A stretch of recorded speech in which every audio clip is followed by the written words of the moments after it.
So here it is. Armored lineup in East Pakistan, the main regiment was 29 cavalry, 45 tanks of M24 Shafi tanks is what they had. And then they had the third independent armored squadron with 14 M24 Shafi tanks. Then another independent squadron, which, we don't have the numbers exact. It is partly on presumption. It was a light armored squadron with 11 tanks.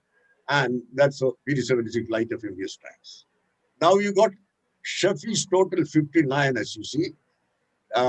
Just to quickly run you through Shafi, so that we know what are the capacity and what are each tank capable of. It 18.37 tons. This I'm taking unladen weight. Actually, it comes to about 20 tons. Every time the weight comes, you can add 2 tons. Then it'll come to a fully laden weight. Then you got 10 to 38 armor. Please note that, because when you come to the further this thing, that armor technique makes a lot of difference. What we have, armor protection, and the 75 gun. This is what a Shafi tank was of. It was, in Google and all, if you read about, the Shafi versus PT-76, you'll find a lot of people are giving information that PT-76 was up against, Shafi tanks which are lighter than PT-76. It's all rubbish, actually. The Shafi was actually, it had more thicker armor. It's a heavier tank, and it was capable of a little more tank-to-tank fighting, although it was also a light tank, whereas our PT-76 was more or less a reconnaissance type tank. That will come to that. Now, next is what they had was PT-76, again 11 tanks, 14.6 tons, 7 to 25 millimeter armor, and 76.2 millimeter gun. This was what the total tank strength was 70. What Pakistan had overall. It may be a couple of tanks this side, that side, but this was the number they had. Now we have next armored lineup in the east. The information was heavy. In fact, Ram, who helped me, thought it should have been 2 slides, but time was short. So you'll have to, this 63 cavalry, I put it on top, not because it is my regiment. 63 cavalry was the medium regiment mainly there. We had 63 cavalry with 45 T-55 main battle tanks. 45 cavalry with 36 PT-76 light amphibious tanks. Now, just quickly tell you why one regiment has got 45, another got 36, because light regiments basically has only 3 troops in a squadron. A squadron, incidentally, has got, 3 light regiment squadron has troop has only 3 tanks. So the three troops, a squadron has got only 3 troops. So each troop has got 3 tanks. 3 tanks into 3 troops make it 9, plus squadron commander's tank and the 2IC's tank, it comes to 11 tanks. So 11 tanks, when you take it 3 squadrons, it goes to, I hope you're following the organization, especially civilian police. 11 tanks into 33 tanks. Then there's a commanding officer's tank, commandant we call it, commandant's tank, the 2IC's tank, and the adjutant's tanks. That makes it 36 tanks in a light regiment. Whereas in a medium regiment, each squadron has got 4 troops. That makes it 12 tanks, plus the squadron commander's tank and the 2IC's tank, that makes it 14.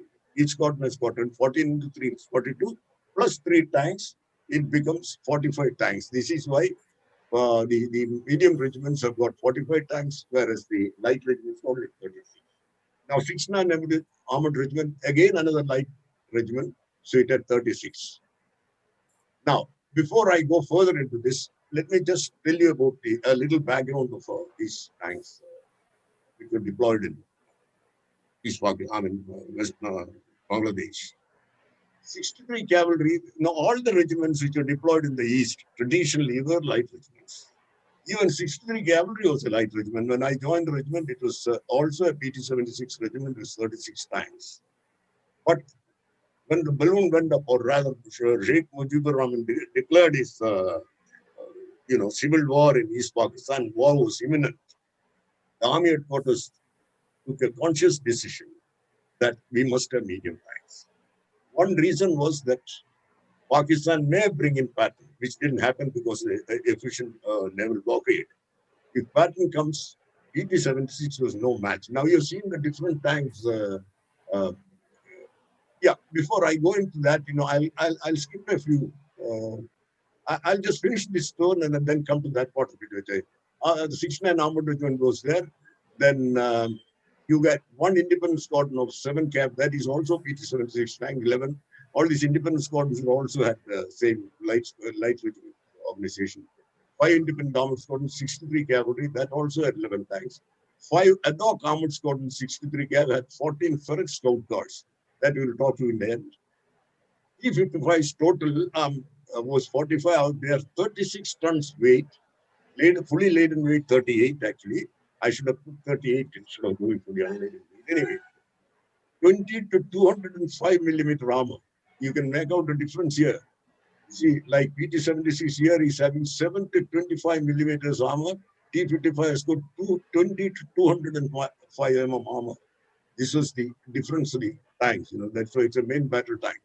So then a 100 mm gun, whereas PT-76, you already seen 14.6 tons, 7 tons. It was exactly ditto. It was Chinese-made, Pakistan had, we had Russian-made, the same tanks, 7 to 25 mm armor, 76.2 millimeter gun, PT-76. Total number of tanks, 139 we had. I hope the arithmetic is understood now. 36 plus 33, two regiments make it 72, plus 2 squadrons. It all comes to 94, plus our 45 comes to 139 tanks total we had, and 14 scout cars. Total armored fighting vehicles, that is AFVs, we had 153 Bangladesh to accomplish our task. Now, in between, I had interjected with something. What I was trying to tell is this decision by the army headquarters convert one of the light regiments which was there in the east. It was probably the wisest decision taken by the army. This particular regiment, 63 Cavalry, which is my regiment, it was chosen for one simple reason: that sent the longest tenure in the east. I mean, they could have brought in another T-55 medium regiment from elsewhere, but they would lack the experience they had of the terrain. 63rd has been there for so long, so they decided to convert it against a deadline. Only 6 months left, but it was a wise decision because we knew the land, but we had to know the tanks. It was quite a challenge. You see, the tanks were taken off, bombed off, brought to Turkey for pre-delivery inspections, then training the crews at Ahmednagar, zeroing in KK ranges, racing them to Bengal on board trains. This is quite a job. In fact, for this my particular regiment, I can say the war started in March 1971 itself, because to get it in time, in October we were there, eventually all settled, we were going to go. So this was, but this how it helped when we discuss the operation, how significant it was in the company. It is one part of the armor story in the East. Not that PT-76 played a tremendous role. That is different, but this is what benefit T-55 gave because of its might, because its clout. So I hope, the lineup part of it has become, I made it clear. Now we'll go to what the war was about. This was the operational plan roughly. And the map is a little disordered because, I'm not that tech savvy from maps I had, you put into the slide. And you can see here, we had the movements to take the thrust lines to take Bangladesh was from 4 corners. Southwest from the Calcutta side, northwest from the Siliguri side, northeast from the Shillong side, and southeast sector from the Agartala side. So this was the plan. Actually, the original plan, Dhaka was not even an objective. The idea was to, when the thrust lines sort of forge forward, and this totally encircled Dhaka will fall. This was the what commanders had in mind. And if at all we had to take Dhaka, the most likely formation which was thought for was two corps moving from Calcutta side, because here you see the river is the narrowest and Dhaka is the closest. We could get there. This side was not sought at all because it's too riverine. But in actual case, what happened was this is the southeast formations which came up. There's a 4-corps, General Sagat Singh's, and this one came up to Uli Padma. And this was now you see this place. I mean, it literally the Ganga, the river Ganges, that literally divides this country into two. You can see. So Pakistan naturally expected all any major Indian offensive to come from west, because this was too much of a riverine country. Nobody in the right sense will try to make an offensive from this side. So they deployed most of their tanks to this side. We showed their independent squadrons and the main regiment. Their 70 tanks out of the main force was 29 cavalry regiment. That was completely deployed here on the west side. They even had part of the other squadrons. They're only about total escorts of strength to this side. Some Shafis and some P-76 onto the eastern side. The rest of it were here. Naturally, because whether they deployed it that way or not, India had also planned this way because of this fear of the, so many rivers and rivulets. All our tanks were concentrated here also. This was 33 Corps here with this area, north, what we call northwest sector. This is southwest sector. This is northwest sector. This northwest sector was the broadest and maximum and the best tank country available. So that was where Pakistan had deployed most of its tanks, and so was India had also deployed most of its tanks there. So this northwest sector witnessed probably the maximum fighting, whether in tank or infantry warfare. Because when results come in, we only see how it was finally achieved. But the battling that took place in the northwest sector was ferocious, ultimately ending in the Battle of Dogra, which was fought one day after the surrender. That's another story. Now, Captain sir, sorry to interrupt you. Please let me know when I should shift my slide. Yeah, I'm shifting on the first slide only because I was talking about the operation plan only. Yes, sir. That's why I didn't shift. Yes. So that was that. Generally, this was the operational plan to going from these thrust lines. And what was the expected fight? Here, as far as Pakistanis were concerned, their Eastern Command here in Dhaka, they did not really expect Indians to come in from this side at all. Because, as I said, nobody in their right mind would take that kind of a terrain for an offensive. Whereas they very much expected this side, they put in all their, whatever they had, they put in here this side. And southwest sector also. Now, can you shift the slides, Sam? We're going to the next. Yes, sir. This one shows, as I told you, you see so many battles in the northwest sector. And even southwest sector was not bad. Here, few battles in northeast sector, and far less in a couple of battles in southeast sector too. But the challenge of southeast sector was not really they did fight quite a few battles, but it was the movement. How to get across this, like Shami Mehta was speaking the other day, he was saying Meghna was looking like an ocean, he was saying. So how to get across this? Now, the tremendous innovative the General Sagat Singh's corps used. One was the helicopter, the lifting of troops, and the way the PT-76 swam across these rivers, at times getting towed by barges or boats. That kind of, the indomitable spirit, the entire formation showed there is what ultimately took them to Dhaka, which Pakistanis were not expecting.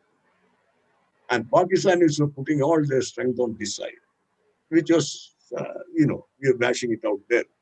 Now we'll start with the first part of the.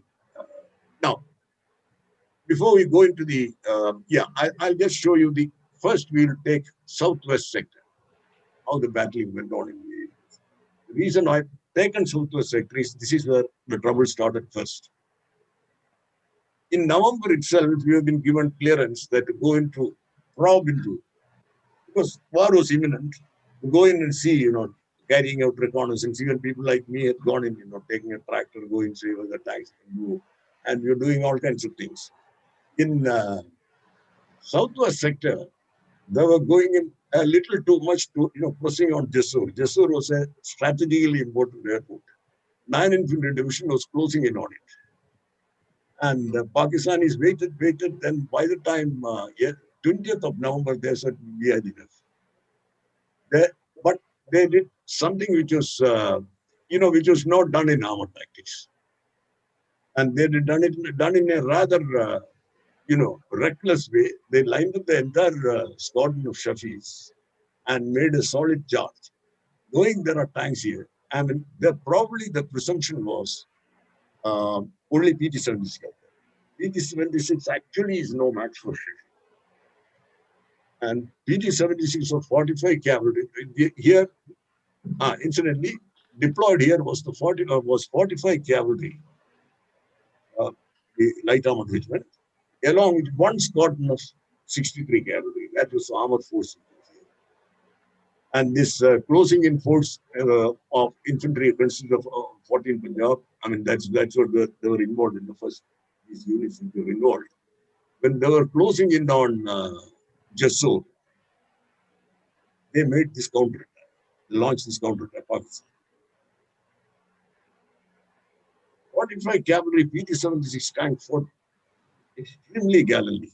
They stood their ground despite their thin armor and fought it out, and they succeeded in knocking out several Shafis. Of course, losing some of their own.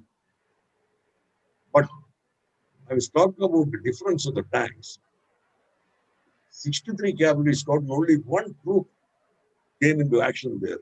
A single tank knocked out 3 Shafis in a row. In fact, the gunner was awarded a Veer Chakra.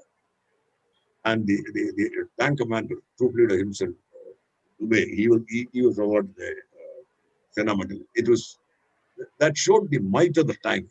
Just knocked out 3 tanks in a row, and the only one troop of 63rd Cavalry and one squadron of 45 Cavalry was involved. And they ended up, out of the 14 tanks, they ended up losing 11.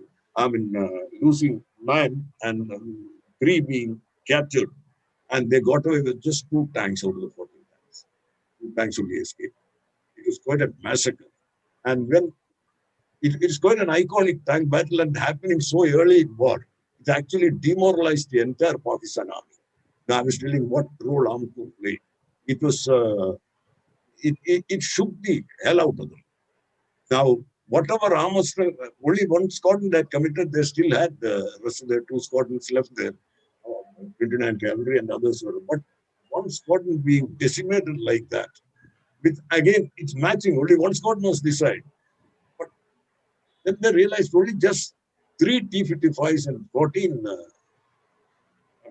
11 PT-76s made hell into them. And they, the 45 cavalry overall lost 4 tanks. And that too, only 2 from tank battle. Afternoon, in Pakistan Air Force for the last time made an attack to show there some teeth, and they managed to knock out 2 tanks. By the time the NAS came and chased them away, and Pakistan ended up losing a couple of aircrafts too. That was the Battle of Jessore. We call it Battle of Jessore. Some people call it Battle of Garipur. It's the same. The main battle took place at Garipur, but it was from Jessore. This Because this is how action started in 2021 November. Afterwards, this now one peculiarity of Bangladesh operation was no tank unit was functioning as a. Ram, have you shifted to up CACTUS LILLY Southwest sector? I forgot to tell you. Yes, sir. Yes, sir. I'm showing the southwest sector. Yeah, okay. So one peculiar characteristic of the operations in Bangladesh was no armored unit was fighting as a single entity. We had just 3 regiments and couple of independent squadrons. And there's so many infantry formations units, tanks were shot, highly in demand. We had helter-skelter we used to run. You're taken out from me. We at times we didn't know which brigade, yeah, maybe because we closely interact with them, we may know which infantry battalion, otherwise nothing. Just run, go there, take part, and it became task forces of, squadron 2IC leading troops. Then later on, it became even independently troops fighting at places. This was a kind of fighting. One reason the performance of tanks was not known. When the battalion makes their war diary, they records their performance and says, the tank support or the tanks were there. More than that much, nothing much is mentioned about the tanks. This is a tank story. That's why I realized when later on reading various narratives of Bangladesh war, I realized, the tanks role played has not been highlighted or taken into account. But many of these operations which are treated as, of course, infantry fought very well, but which is being recorded as infantry battles, and the tanks played quite a significant role in that, which has not been brought out. That's what I'm trying to say. Now, that the southwest sector, subsequent to this Jeso battle, they carried on and on, the fighting with various formations that the infantrymen, the formation, this 9th division, and the entire 2 Corps made it all the way up to banks of Patma here. They were planned to cross, that was the original plan, ferrying across, which was indeed possible. But now this is, according to various versions, at least what from General Jacob writes, probably the 2 Corps wasn't too keen to cross or whatever. It stalled there, 2 Corps advance, whereas 4 Corps didn't stall. That's a difference. You see different formations, how they fought. Now next one, we come over to northwest sector. So this is where you see sort of go die fight between the troops, the heck of a lot of battles which took place. It started with a place called Hilly. You have all heard about the Battle of Hilly. This is where this is called the Balurghat Bulge. This Balurghat Bulge is a portion of India extending into Pakistan, East Pakistan. At the tip of it is a town called Hilly, which is actually shared by both the countries. One part, there's a railway line running in between, that makes the international border. This side is India, that side is Pakistan. Now, we had built up there, both sides were building up there for 1 month. They were throwing artificial shells at each other. We're sitting there. For some or other reason, an infantry attack, this is Hilly, on the,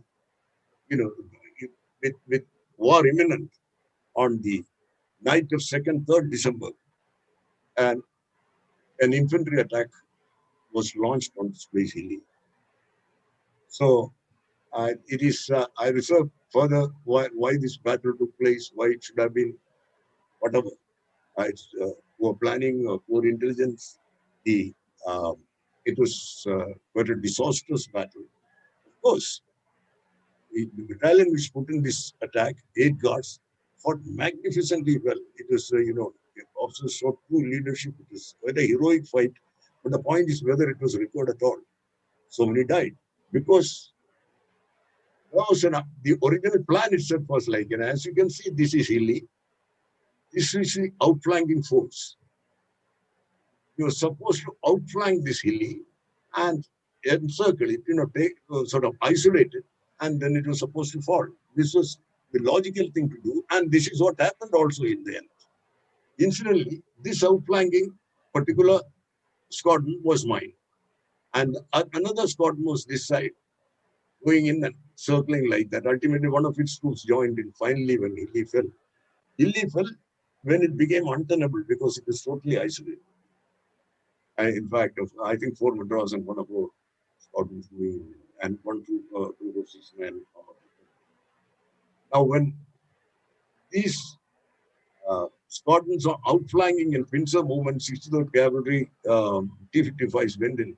69 Armored Regiment, which was taking a lot of bashing here, you see, trying to sort of negotiate this muddy terrain here, marshy terrain, taking casualties. They also stuck out. Once the tanks were permitted to go on, 69 also joined. And together, these 2 squadrons of P-55 and 1 regiment of PT-76, they made, I mean, they literally sort of smashed through the defenses everywhere here. I cannot say, which particular enemy outpost or run over by which tank, but the tanks were playing hell into the whole area, and ultimately they made it to Bogra. That battle was fought, the Bogra here. That battle was fought after the surrender. So this, incidentally, Bogra, only 1 squadron of 63 cavalry participated in it. The other 2 squadrons, the 1 mine, that is C squadron, and another B squadron, which was fighting in, which we saw before, southwest here, which took part in the battle of Veripur and Jessur and all. We both were withdrawn, Brown squadron on 10th and ours on 12th, taken out and rushed to west, where tanks were badly required. Here, victory was in sight. So they decided we don't need these tanks anymore. So we had done our job, we have taken on. So technically speaking, I fought for only until 12th. And the Brown squadron people only until 10th. And we were loaded and sent off. We heard about, surrender and this thing while on plane, enjoying the, heroes reception of the railway station. So this was what North-West sector was. Now we come to Northeast sector. This is quite an ad hoc sector, as much as an ad hoc formation. We got our senior veteran Colonel Krishnaswamy here, who fought in this particular sector. 101 Comzone area, which is a peacetime formation. There was a last-minute decision taken to mobilize it as an operational formation, and units were brought in from here and there, and they made a complete battle formation with out of the peacetime formation. They did pretty well. You can see them coming all the way up to until they linked up with Indian paratroopers towards the end of the war. When they landed up in Tangale, they went up to that place. And I believe people like Colonel Krishnaswamy were there in Dhaka when he was surrounded.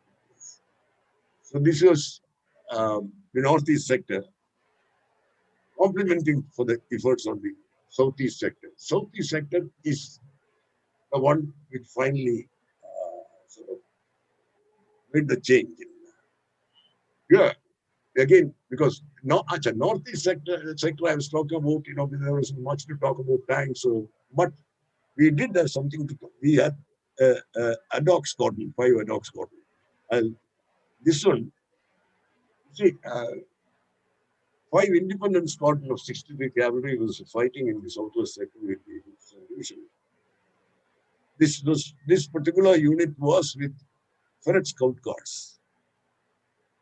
These ferret scout cars are actually, it's a wonderful machine. It's got a Rolls-Royce engine which runs at 150 miles and 360-degree revolving turret, but no main armor, only main gun, and got run flat tires which can run up to 50 kilometers after being shot up. In fact, I served with this squadron in Zoram, in the foothills in Orange. I used to take one of these armored cars and drive down the road to Silchar at 150 miles an hour, overtaking ambassadors and giving them a scare. What is this behemoth driving off at that speed? So it's a beautiful vehicle. It's got independent suspension all over, and such a turning radius in the hills. It could turn around. It was basically for convoy protection and counterinsurgency operation. It was deployed in first in Mizoram, later on in Nagaland. It was never meant for war, but when it was taken for war, nothing much was expected. Just a morale booster for infantry and some supporting fire from the Browning is all that they had. But it so happened they went on to there was some real improvisations. And the captain, my boss, Captain Murthy Singh was commanding the squadron. He went on to tie bamboos to the turrets and parade these at a distance. So giving the impression this formation here has some tanks. And I believe the ruse worked once in a while, the position being given up, thinking that tanks are coming. And they were there. They showed excellent driving skills, and they were able to keep with whatever country tracks available in the infantry. They were right until almost Angel, then they pulled back. This was the 5 ad hoc squadron, which we showed, which was made out of 5 independent squadrons with regimental resources and temporarily raised. That is, as the name implies, ad hoc squadron. Then, this was the only armored force Northeast sector had. Southeast sector had 2 squadrons. The first independent squadron of 7 CAF and the 5th independent squadron of 63 CAF. Both BT-76 tanks. Both fought very well. They had, it was quite a driver's job for them, getting through this maze of rivers and rivulets. Because as Jan Shamyavata was telling that day, these were made for European rivers. And here the Meghna, which runs like an ocean, crossing through that, you start from one end and you land up diagonally opposite somewhere. This was the kind of thing the tanks had to do, the light tanks had to do at Southeast sector. Then, of course, they had this heli lifting of troops, and ultimately they were able to get to Dhaka. And how much? Only 3,000 men made it there. 3,000 men, 30,000 strong Dhaka garrison surrendered. So this was the whole battle was about. The operations are about. As you find, each sector infantry battles, but it couldn't have been won with. It was all infantry battles mostly because the whole plan was infantry oriented. But none of them could have been won without the tanks. Either leading the units or supporting, the tanks were always there. For no fault of theirs or no fault of the infantry battalions, the tanks they didn't really get the recognition deserved. Lots of actions were fought, and lots of people. We had casualties here and there. In Battle of Akaura here, coming from the east, one of our officers were shot up. Tanks were shot up, and he suffered subburns. Overall, the armored casualties, especially 63 cavalry, was not much because of I wouldn't say it's much heroics for us. Our tank was literally invincible. That's why I was saying in the beginning, this is the wisest decision army headquarters took. If they had whether they were as Pakistanis were able to bring in patterns or not, going in for an offensive with PT-76 alone would have been disastrous, because even Shafis could stop them. But T-55s being there made all the difference.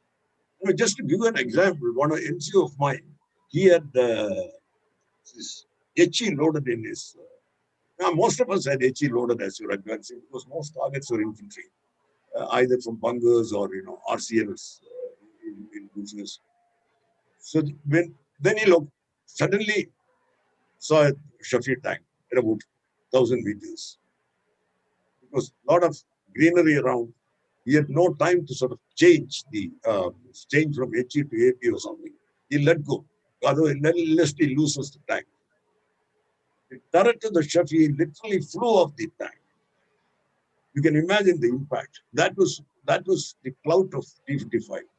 So once that kind of, once the tank is so powerful, I mean, in an article I wrote, I compared it with the Tiger tanks fighting in Second World War against Germans. They were, the T-55s were the invincible fighters there in Bangladesh and contributed immensely to the victory there. And so did PT-76 by their capability of carrying troops and floating across. Our PT-76 had the advantage of their tremendous maneuverability and floating capability, whereas T-55s had this disadvantage because of their weight, getting bogged down. So for us, the T-55, man, it was quite a driver's battle. Even advancing on the northwest sector, where the terrain was supposed to be fairly good, we used to get a lot of bogged down. And then if it is not that Pakistanis just gave it up like that, knowing that there is T-55. They threw in a lot of what do you call nuisance mine. We used to run over. The moment the tank track went off, the gunners were very smart. They're on to us. They will not just shell. They will not waste their ammunition. They will wait for us to come down, try to repair repairing a shed track actually takes about 10 to 15 minutes. The moment we come out, they start shelling, we cannot. On top of that, engineer officers had come and given us lecture before the thing that stepping off the tanks, be careful, because there'll be mines around. And it was quite a nerve-wracking thing to once the track sheds on the tank, there's a mine gone, coming out, whether you lose your leg or not, then ultimately somehow you make it to the front of the, where the track is shed, try to sort of pin it in, and then the shelling will start. So this was a kind of battle that you're fighting. And it was not really the conventional tank battles, very few. They did try to fight with some Shafis and RCLs, at least one place, Baduria. We talk about Hilli, what happened. After that, Hilli was outflanked, it fell. Baduria was another place where 17 Kumaonis fought quite a battle and suffered terrible casualties. Baduria was one place, Baduria crossroads, it will come somewhere here. Oh, sorry, I want to. Yeah, see. I'm showing the southeast sector, sir. No, northwest sector. Yeah, take northwest sector. Yes, sir. Okay, here, you see, as you come from towards this side is the Rangpur and all you can see. From on route to Bogra, there's a Baduria crossroads here. These crossroads, we had actually overrun it without much opposition. We went through. And we were going ahead. And then we heard Baduria is in enemy hands, the enemy occupied. It was quite a running battle, going in circles and circles. Kumaonis were called in and they put in a first light attack. And they suffered terrible casualties. And then we were called back to take it again. Believe me, it just took 9 minutes. It was a 9-minute engagement. As we closed in, these people opened up with everything they had, because they did try to put up a fight. I would say a gallant fight. My squadron commander's tank, attack engine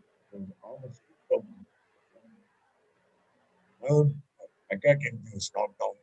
And we just, closed in order like the pack of wolves, hammered the hell out of them. And it was terrible, the sight of the. So this was, we made quick work of most of the things, making mincemeat out of them, and the Pakistanis lost their morale because it's more of our strength than, of course, fighting needs a certain courage and, we maybe credited with some, but we were certainly Invincible is very powerful. And at the same time, we had a lot of handicaps like the terrain, mines, and we had to weather through all these fight. And the tankmen were able to overcome all these well and contribute to the overall victory. So this year is the T-55. That's why I've written T-55, the Invincible of Bangladesh. Then we have the PT-76, the amphibious legend. Now the PT-76 you can see in action. You see how they were just not fighting as tanks, they were carrying troops quite often. Those days, some Scott APCs were introduced at the beginning of the war, but they didn't see all that much of action. Firstly, the equipment was new. Whereas most of these were being done by PT-76, carrying troops, and then we had the infantry. This is a typical photograph which I've really seen with my eyes. What happens is, even on T-55, we used to have infantry mounted on. Advanced, we still don't have, I mean, I don't know, probably things have improved and we have a mechanized forces group. Those days it was just tanks, we are carrying, and infantrymen I found are not very comfortable hanging onto the tanks like that, with jerk, but they're sitting on it, and the moment the artificials start coming in, we ask them to jump down. And then when we are under fire, in the sense that we are under direct fire, not talking about artillery fire, we decided to take an objective, make an assault or outline order, with the infantry following us, those on troops. This was a typical kind of thing. They were right behind our heels, they used to advance. A typical case was the Cherkoi, the place which was taken behind Hilly, when we attacked at last light. Because by the time, through all the mines and walked down, we went there, it was almost fading light. Mehdi Bhatnagar was my squad commander, God mercy his soul. He said, Brahman, let's go for the assault. He said, okay, assault. 14 tanks lined up, and we just, like charge of the light period, we just assaulted. It was not considered the conventional thing, but there was no alternative. The light was fading. And the confidence was, there's nothing that can hit us with. We just went in, and the whole place was blasted. Hundreds of prisoners, the Gurkhas were following right behind them. It was interesting to see the Gurkha guys, at times doing sugarcane leaf, at times, and many times carrying our empty shells which we throw out of the tank, and very happily following us. The moment there's a thing, they'll come in like that, immediately occupy. And mind you, it is not, it is the fight, Bangladesh war at least, it wasn't anything like, tanks alone fighting and taking out. It was a fantastic cooperation between infantry and tanks, because we were carrying them, and any time something happened, we can only go through. They have to occupy. They're immediately there to occupy, especially built-up area. At times we have to wait and send them in. They got to clear up the thing, and then we go in. And come night, we are helpless without the infantry there. A platoon always, but the squadron used to harbor, a platoon has to dig in around. We guard us. It is that in the end part of it, I'll come. A tankman's, end of the day, a tankman's condition is terrible. We are so fatigued. And if you don't get someone to help us to protect the tanks and all, we have to do our guard duty ourselves. Because I have done it when there's nobody, we only, I'm going with the task force, 7 tanks, I myself will take the first turn. Because you literally, after that hard day, very difficult to stand guard duty or things like that. So this, yeah, sorry.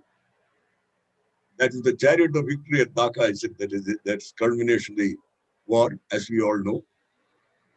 Now, this I've said to generally indicate what are other factors contribute to this. It's not that, as I said, infantry, of course, as I said, daredevil partners, as I said, they were with us always. But there were others also, which is contributing so much, without which it would have been difficult. First, the gunners. See the FOOs. I mean, I had an FO always on my tank, overseas tank.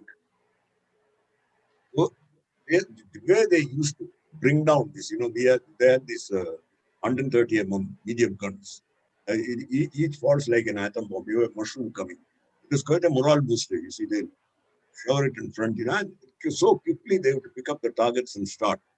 Now, when I came to 130 guns and our tanks only, one aspect about I would like to put across here. You see, when we talk about the Bangladesh victory or anything, and that all our armies do, the Indians as such basically got a tendency to lionize. When we talk about Bangladesh victory, we always tell Manekshaw, was, of course, he was a great leader and I remember. But the point is, it wasn't just Manekshaw. There were so many people who put into it, and like Colonel Jacob, who made the fabulous plan. It was a fantastic plan which sort of brought about the success, victory. Now, going back into history, these T-55 tanks and the 130 guns and things like that, which ensured our victory, or speeded up our victory, this wouldn't have been possible for a former chief, General Kumar. I mean, he was a gunner, but in Armored Corps, many of us say that he has done more for Armored Corps than any Armored Corps officer because he had the guts to stand up against the bureaucratic tangles and, make sure that we got our guns and tanks. He literally modernized the army. Those days, those who were in the army would realize that. And but for that, I mean, he gave it in a platter to Sam Manekshaw to win the war. Had that not been, Sam would have still won the war. That's not a point. But that kind of preparation which General Kumaramangalam made possible, we got to remember all heroes, who made this happen. In the core of electronics and mechanical engineers, I really wonder why EME is, counted as a service. It deserves to be called an arm, the way they were fighting with us. In fact, our regiment, because of a powerful, very well-protected tank, we had only 2 casualties, only 2 men we lost. One was one of our NGOs, and one was an EME NGO. Because they were always there. You see, the forward repair teams coming and repairing right under fire, the kind of risk they used to take. In fact, we had an OC LRW who was wearing blacks like us. In fact, all our OC LRWs later on also consider themselves, in our regimental tradition, they're considered officers of our regiment. They, in that black donkey, the way he used to go under the tanks and, everywhere he was there. So that kind of risk, they're sharing everything. May not be inside the tanks, but they're always there, helping us, supporting us. So the effort put in by the EME, and it is something fantastic in achieving the victory. Sappers, one doesn't have to say. I mean, they were in my sector. The main thing I noticed was they're tearing at the rail line and making a road, because our main problem was, of course, the mine clearing was there in some of the sectors. I didn't come across the real mine clearing parties about. But what this main problem for us was the Bangladesh roads. They were still in pre-independence condition, and whatever was there has been messed up by the transport. And sappers had to make a lot of roads and to get our echelons moving up. Our main enemy, I would say, was actually hunger. I think about 72 hours once I went without any food, only biscuits and tea, because these tanks go through all the places the vehicles cannot fetch it, light vehicles. This was the kind of Bangladesh warfare it was as we saw it, and the sappers did really support us a lot with their road making efforts and mine clearing. Now,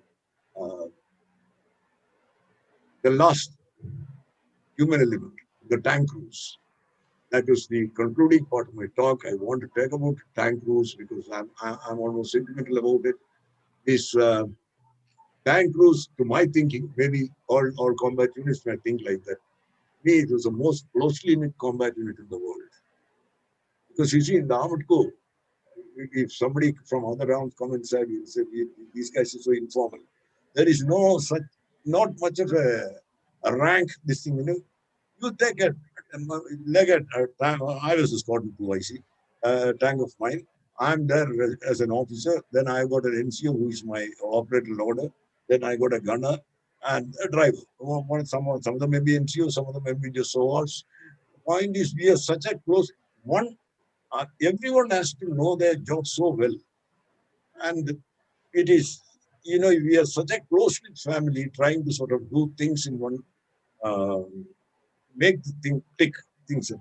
Now, to give you an example, at the end of the day, as I told you earlier also, you're so fatigued after days drive and, you know, and then tanks are not near the main road somewhere. Somewhere, you know, it's not like, you know, tankers will come and fill into you. Just park somewhere. Fuel and ammunition trucks will come and park somewhere. We'll have to get it across. Ammunition and those from barrels, we got to take jerrycan. Each jerrycan carries 5 liters of petrol. Diesel. And you see, any officer worth his salt cannot sit there in the turret and have a fag and watch these people doing it. So we joined them. So it is a common sight to see an officer also walking around with 2 jerrycans or you know, helping in the stocking of the ammunition. And in fact, the preferred man for some rest was our driver. Because by the end of the day, the driver, you know, shifting a T55 gear, you require, you know, it breaks every sinew for this thing. With both hands, he shakes like that. By the time he has done that at the end of the day, then he has to go and check, you know, the engine. He has to make sure that the diesel is filled up. So we got to support him. We can try to give him minimum work, you know, to which ultimately at the end of it, he's like a dead man. That's the kind of fatigue that is involved. So what I'm saying is, it is not just route march and making it. It's a lot tough in the Armored Corps, battle or exercise. Then that you know, when you share hardship, you do become that closely. The rank structure and all in you, it dissolves. Not much of a. We share without food. We share what little we have. I remember I had a packet of you know, the conflicts we carried, and we had some what do you call it, milk tins, and we used to like boil the milk and put it in the cruel made. You know, we all share as the breakfast. I mean, the meal. So we went on like that. That is, and one for all and all for one. Yes, that of course is poetic. Why it is so? Because our that it's connected, these two things, the honing skills to perfection. The training given if you ask me from my experience in the, uh, in an armored regiment and fighting a war, because the one reason we may be beating Pakistanis and in tank fire, I think their training is weak, because nothing like training makes a tank crew perfect. It's, as they say, the more you settle peace, the less you bleed in war. You've got to practice. And in tank warfare, there is just no alternative not knowing your skills. Rightfully so, when you join the tank regiment, you know, we are put through, you made a driver first, then a gunner first. You got to go through all that. And that is a culture in Indian Army. Everybody has to learn the trade and just be just as good as the other man. And otherwise, men don't respect you. That's the whole point. See, oh, Sapto is a, you know, yeah. But if you can, you know, drive just as good as they do, you know, gunnery, you're just as good as you. Radio skills are good.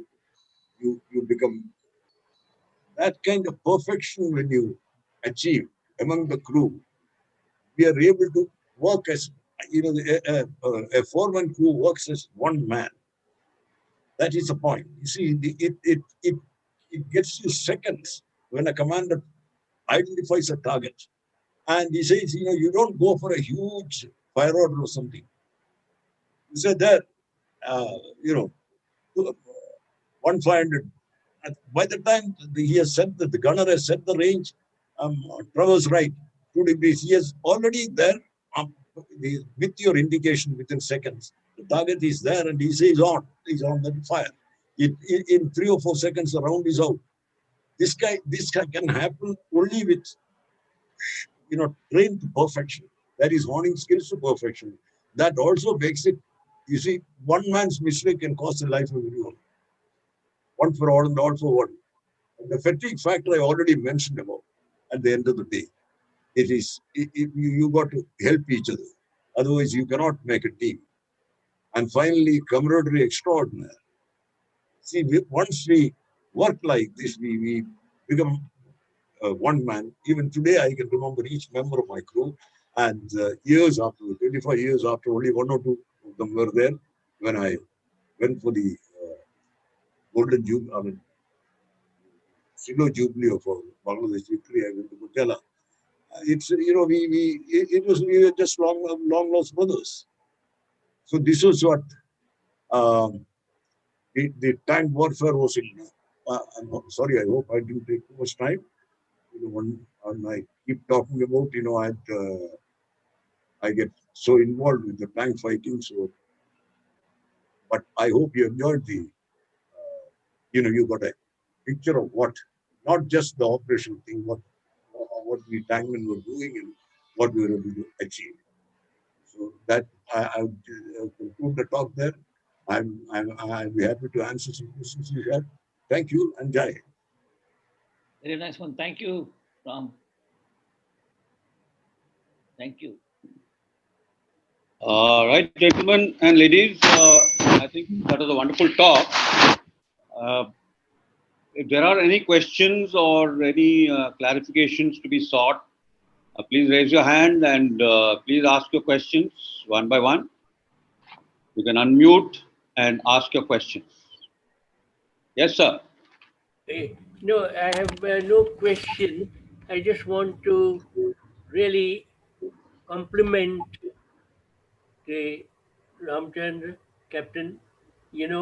He's really described how a tank crew at the ground level works, which ultimately forms into a subunit and a unit and makes it into a war-winning factor or a battle-winning factor. He's explained it so vividly. Very happy to hear him. Thank you so much. Thank you, sir. Thank you, sir. Anyone else, please? If you have any generalized question about Armored Corps also, Brigadier Sampath will be happy to answer. No problem. Please go ahead. Colonel Sundar here, may I, sir? Yeah, sure. Yes, sir. Captain DP, sir, thank you, first of all, for a fascinating first-hand insight. A lot of things which were a first to me, sir. The fact that the decision to field T-55s being one of the decisions which literally won the tankman's war for us was a first for me. The second is, sir, the issue of 9 Sheffys having been destroyed and 3 captured is also something that I've come across for the first time, even though I did a combat team commander's course in which an officer from your own regiment was there. And I don't think that this has been highlighted anywhere, sir. If this is the case, sir, that you brought it out, it's a fantastic history. And in the Armored Force Center and School, sir, there should be an oil painting with a small thing of this battle placed for posterity. Otherwise, this fantastic battle will be lost in institutional memory, sir. This is just a suggestion from my side, sir. Because this is, I'm not saying I'm a great reader, but I've read quite a few books on the Indo-Pak War, and never has this ever been highlighted, sir. The third point that you really brought out again, which is the first for me, was General Kumaramangalam's contribution, which is also a first to me, which was an insight. I'm really thankful, sir. And the other one which you brought out, I think the book which you should write that even though it was an improvisation in the Battle of Hilly and not classic maneuver warfare, how you improvised and put those tanks together, and therefore the tankman has improvised and adapted to the terrain and been also contributory to the battle-winning factor in the war. Not that you're decrying the infantry, you're giving them the credit when you spoke of the infantry tank cooperation. But this is the first time, I mean, after so many years, and this being the 50th year that the tank man has contributed so much and Armored Corps has contributed so much, should be put to the forefront and, highlighted more, sir. This is, I mean, really thankful. This is my first thoughts which came to my mind, which I thought I'll share with you. Thank you very much, sir. Thank you very much. Thank you, Sundar. Thank you.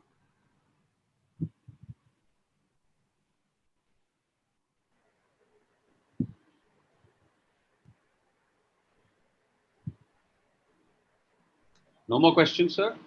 Ram, can I make a point? Yeah, please, sir. Ramu, your brother in arms in the Bangladesh war, you wounded the tigers, and the wounded tiger is very much more ferocious than a living tiger. I face the wrath of the wounded tiger when the armored tanks were trying to assault me when I was in shallow trenches. I don't know how many of you have had the opportunity of facing a tank assaulting you. I mean, you can we say your orifices are all open at that time. Terrifying sight. It's a terrifying sight. And then the worst part of it is you brought out a very fine point that the training of the Pakistanis were not, or they were not as motivated as our armed forces. They were probably could have massacred our thing there and defeated the entire operations of mine. But Providence saved us. And even a missed shot of an RCL gun fired by the paratroopers from Tangail, which was brought to support my ambush, even that scared them. The moment they saw that an RCL gun is firing, they just scooted. They traversed their guns, and instead of coming and assaulting me, they took onto the road, and incidentally, they got shot up by an infantry weapon, 3.5-inch rocket launcher, and disabled the tank totally. Two of them. I do not know whether the casualty figures of a Shafi tank includes the damages caused by infantrymen like us, because on that damaged Shafi tanks, we all rode afterwards and we all took photographs. What I wish to share with you is that the Armored Corps has got that shock action, and it is very good to say from your side that shock action. How do you about facing the shock action yourself? I had the privilege of facing it, and luckily I'm alive and laughing today to tell you that on the Armored Corps Day, that armor is the king of the battle. And if the king of the battle can fight well like you did, well, we have won the war. Thank you very much. Thank you, sir. Yes. Yes, please. You unmute yourself, please. Rowing India. Who is that? There's no name there. Yeah, please unmute. Yeah, unmuted. I have unmuted. Yes. I'm Colonel C.P. Singhdeo from the 7th Light Cavalry. Really, come on. Yeah, I'm a coursemate of Ramu. Now, I was the second in command of the one independent armored squadron, which came in from the southeast, from Agartala. Unfortunately, the actions of this squadron is not chronicled accurately. I'll just take a few minutes to tell you what all happened. Just a few minutes. We had the PT-76. In fact, we had 14 tanks, not 11, as brought out by Ramu, because this independent squadron had 4 troops of 3 tanks each. Now, we were under 23 Div. Our task was, on D-Day, to advance from a little south of Agartala, smash through the defenses of a reinforced BOP known as Mia Bazar, and head for the Chandpur port by D+8. Now, Chandpur port lies on the mouth of the Meghna River. The Meghna River is the Brahmaputra which enters Pakistan and becomes the Meghna. And Chandpur port lies on the mouth and the estuary of Meghna, where it is very, very broad. You can't see the other side of the shore. Now, this squadron, we had a classic cavalry charge to clear that BOP, which the infantry had failed to clear. And within 20 minutes, three troops of this squadron, commanded by me, we charged. In the process, we lost 4 tanks on mines and 3 tanks on mines and 1 with RCL fire. But we cleared that position in 20 minutes, and the Div could advance on that axis, spearheaded by this independent squadron. And we reached Chandpur port on D+4. And it was my tank leading that we entered Chandpur port, and the Pakistanis were fleeing in a ship across the Meghna. We opened fire and sank it. We sank it. And then the Air Force came in and started strafing them. And we captured a lot of prisoners. Now, what happened was, in brief, because of the armor being at Chandpur port, which was behind the enemy lines, the entire front collapsed. And more than 3,000 or 4,000 Pakistanis surrendered. It was so funny that they were surrendering even to the gunners and to the AMC people. So in short, this is what the squadron did. It was a classic deep thrust of armor, which we were taught when we were doing our YOs. But the action of this squadron was not chronicled, nor was the credit given to them. Thank you, gentlemen. Thank you. Very interesting.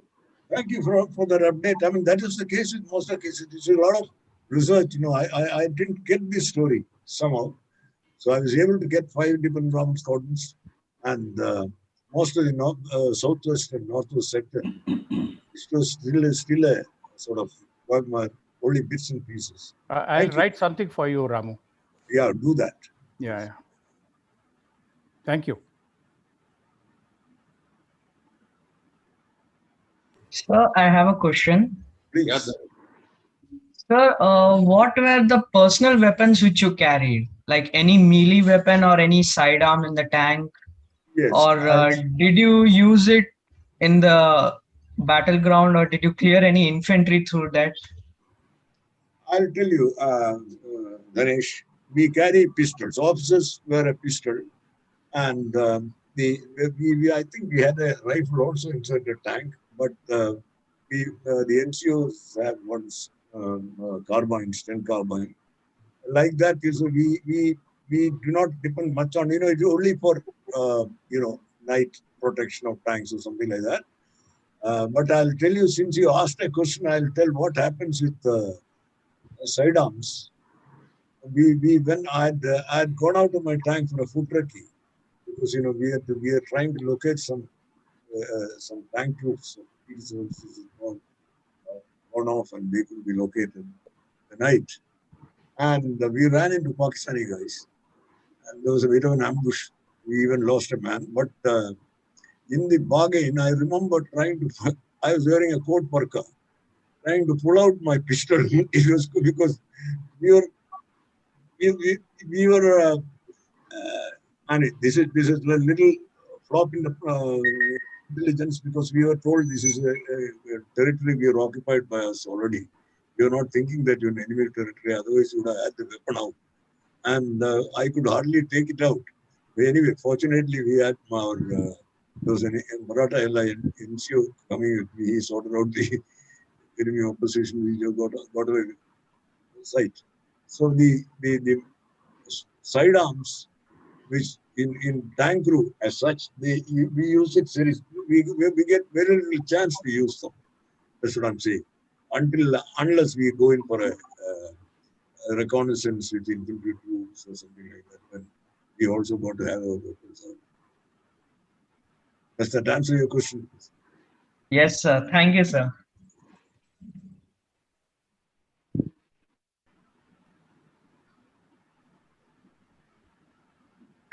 Ram, if you have there are no more questions, you could probably Yeah, play close. the national anthem because my screen, share screen doesn't seem to be working in the beginning. Even now it's not working. But this is something wrong with the laptop. I don't know. Can you play the national anthem? I will have to play it from YouTube, sir. If you. No, Vignesh is not there.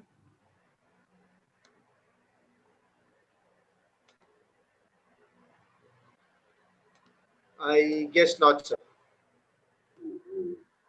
Vignesh has got it. I was not expecting this.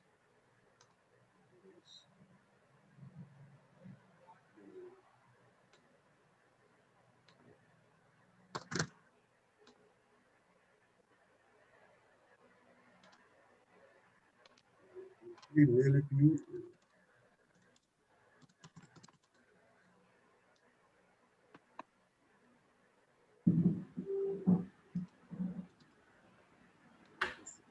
Failure, we may have to go without. You getting it? It's. I can play from YouTube, sir, if it's okay. Take it from YouTube. Yes. Just. I can always mail it to you. It takes time. Only it's my guessing it could be a place. So I'm playing the national anthem, sir.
Yes, sir. Thank you very much, everybody. Hear me, sir?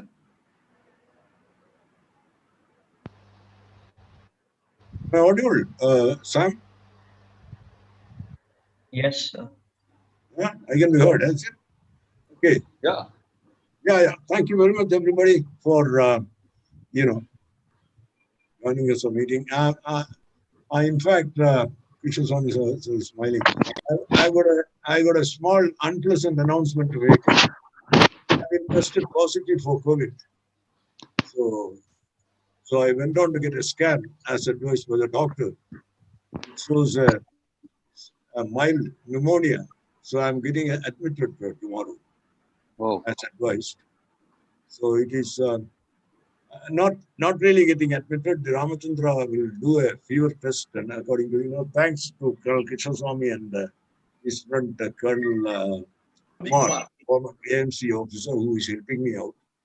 He is he's fixing an appointment for me to have a test in Ramachandra Medical College. If they find that I can be treated at home, they will send somebody else. Otherwise, they may have to admit me for about 4 or 5 days. So I cannot feel anything. I was thinking it is asymptomatic. I had taken first shot of COVID, and second shot was due. Then one day after exercise in the morning, I felt a little fatigue. So out of suspicion, so I didn't want to take a chance. So I took a test. Then it turned out positive. When I met a doctor, he said, "So you take an HT-CT scan, considering your age and things." I said, "I'm quite young here." But when I came out of the thing, it shows there is some problem. Surprisingly, I can still feel nothing. Anyway, inside they found something, might as well go and It says something showing at 14. The soldier in you has said that you What will is it? carry on with the show. Yeah, That's yeah. what you told me. Yeah, And that is why I did not make that announcement, and you had made the announcement yourself. I know. That I would have preempted. compliment you, and our prayers are all with you, and you will be a fighting soldier as ever. Yes, And you sir. will Take care. overcome this. You will overcome this COVID business. Yep, Yes. take care. Please Yes, take Ramu care, sir, not to sir. worry, not to worry, Ramu sir, you'll be fit and fine. Absolutely fit and fine. Don't worry. So This we is a wish you a good speed excuse to take a recovery, long Captain rest. sir. Yeah, You'll as it recover is, very by soon. coincidence, we have, normally we are having only fortnightly programs. This time, because of Armoured Core Day, we have after 1 week. Last Saturday also we had a program. So next program, as it is falling due only on 15th of May. So you can consider until 15th, a fortnight we will have a lunch. So in between, maybe 5 days, I will be in hospital. Take care. All the best, sir. All the very best, Ramu. God bless you. Thank you. Thank you, So sir. Please recover take soon, sir. care, See you on sir. 15th. Sure, Don't sure. Get well soon, sir. worry. You'll Yes. Ramu get sir, well just soon, kindly sir. keep us updated. Yes, Yes, sir. yeah, I'll have my phone. I'll keep in touch with the WhatsApp group. What is it? I can share some jokes on the WhatsApp group. Thank you, sir. Thank you. Thank you, Thank sir. you, sir. Please It's take been a care, wonderful sir. meeting, having met so many good friends. Thank you very much. And a happy Armoured Core Day once again. Yes, sir. Thank you, sir. I hope Yes, sir. Same to you. Okay, good night, everybody. Thank you so much. Good night, sir. Please get well soon, sir. I got to take this call from the doctor at 8:45. He said a call. So I'll retire for that. Waiting is called. Good night. Yes, sir. Good night. Sir, Good Sir, night. if you're Take feeling care. bored, please call me, sir. I'm always free. Yeah, sure, Ganesh. I know you. Yes, sir. Good night. Thank you. Good night. Good night, Ramu. sir. Good night.